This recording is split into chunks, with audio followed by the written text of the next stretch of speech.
अस्सलामु अलैकुम वरहमतुल्लाहि वबरकातुहू। अल्हम्दुलिल्लाहि कफ़ा व सलामुन अला इबादिहिल्लज़ीना इस्तफ़ा, अम्मा बाद। मोहतरम नाज़रीन किराम, स्टोरी ऑफ प्रोफेट इब्राहीम अलैहिस्सलातु वस्सलाम, इब्राहीम अलैहिस्सलातु वस्सलाम के वाक़यात। आज हमारी जो नशिस्त है उसका टॉपिक यह है कि इब्राहीम अलैहिस्सलातु वस्सलाम ने जिस अल्लाह को माना, उस अल्लाह के अंदर कौन कौन सी निशानी है, अल्लाह बनने का हकदार कौन है, हकीकी माबूद कौन है, सच्चा माबूद कौन है। आइए जरा गौर करते हुए चले। सूरह शोरा सूरह नंबर 26 आयत नंबर 69 से 87 तक 19 आयतों पर गौर कीजिए, लेकिन हम चंद आयतें ही लेंगे। इब्राहीम अलैहिस्सलातु वस्सलाम ने जिस अल्लाह की तारीफ हमारे सामने बयान की है, हमारा और आपका रब वही है। फ़इन्नहुम अदुव्वुन लिल्लाहि रब्बिल आलमीन, बेशक जिनको तुम पूज रहे हो वो सब मेरे दुश्मन हैं सिवाय मेरे सच्चे माबूद के पालनहार के। अल्लज़ी खलक़नी फ़हुव यहदीन, जिसने मुझे पैदा किया उसी ने मेरी रहनुमाई की। वल्लज़ी हुव युत्इमुनी व यस्कीन, वही है जो मुझे खिलाता और पिलाता है। व इज़ा मरिज़्तु फ़हुव यशफ़ीन, लेकिन जब मैं बीमार पड़ता हूँ तो शिफा वही देता है। तो मेरे भाइयों, अक़ीदा तौहीद को मजबूत करना जरूरी है। बीमारी से शिफा देने वाला अल्लाह है, डॉक्टर को सही दवा लिखने की तौफीक देने वाला अल्लाह है, दवा के अंदर अच्छा करने की तासीर पैदा करने वाला अल्लाह है। इसलिए अल्लाह को छोड़कर किसी और से नहीं मांगना। वल्लज़ी युमीतुनी सुम्मा युहयीन, वो मुझे मार डालेगा फिर जिंदा करेगा। वल्लज़ी अत्मा अन यग़फ़िर ली ख़तीअती यौमिद्दीन, मुझे उम्मीद है कि क़यामत के दिन मेरे गुनाहों को माफ फरमाएगा। रब्ब हब ली हुक्म व अलहिक़नी बिस्सालिहीन, ऐ मेरे रब मुझे क़ुव्वत फ़ैसला अता फरमा दे और मुझे नेक लोगों में शामिल फरमा दे। देखा आपने? तो मेरे भाइयों, इन आयतों पर गौर कीजिए, पता चला पैदा करने वाला अल्लाह है, अल्लाह को किसी ने पैदा नहीं किया, उसी ने सबको पैदा किया है। फिर इसी तरह खिलाने वाला अल्लाह, पिलाने वाला अल्लाह, फिर इसी तरह मारने वाला अल्लाह, जिलाने वाला अल्लाह।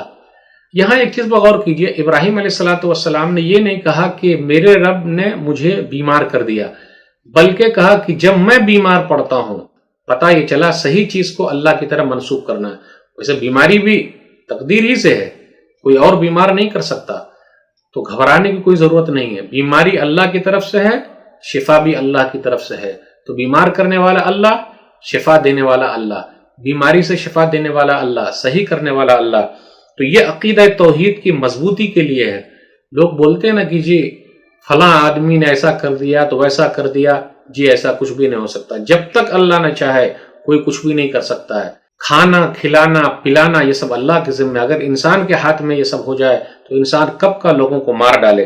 फिर इसी तरह ये कहा मौत और जिंदगी भी अल्लाह के हाथ में। गौर करने की बात है, जब तक जिंदगी लिखी है आदमी दुनिया के अंदर रहेगा, उसके नसीब में जितना लिखा है उसको मिलेगा। याद रखिएगा, नसीब का अगर लिखा हुआ है तो कहीं जाकर भी वापस आ जाएगा, और नसीब का नहीं लिखा हुआ तो मुंह तक आकर भी वापस चला जाएगा। यह है अकीदा तौहीद की मजबूती। इसलिए हमें और आपको अकीदा तौहीद को मजबूत करना जरूरी है। इसलिए इब्राहीम अलैहिस्सलातु वस्सलाम तौहीद वालों के इमाम हैं। फिर इसी तरह का क़यामत का डर और खौफ देख लीजिए। क़यामत के दिन अल्लाह मुझे माफ फरमाएगा, तो ये क़यामत का डर कि भाई मुझे उठना है, एक दिन अल्लाह के सामने हाजिर होना है, जाना है, अगर ये नहीं है तो जिंदगी का कुछ भी मकसद नहीं। इसलिए मेरे भाइयों, हमें और आपको अकीदा तौहीद को मजबूत कैसे करना है? कल क़यामत के दिन अल्लाह के सामने जवाबदेही है, वहां उठना है, वहां जाना है। फिर इसी तरह आगे है आयत नंबर 87 पर गौर कीजिए, वला तुख़ज़िनी यौम युबअसून, और क़यामत के दिन मुझे रुसवा न करना। तो इब्राहीम अलैहिस्सलातु वस्सलाम ने जिस अल्लाह की तारीफ की है, उस तारीफ को मैंने आपके सामने रखा। ये सूरह शोरा सूरह नंबर 26 की चंद आयतें थी।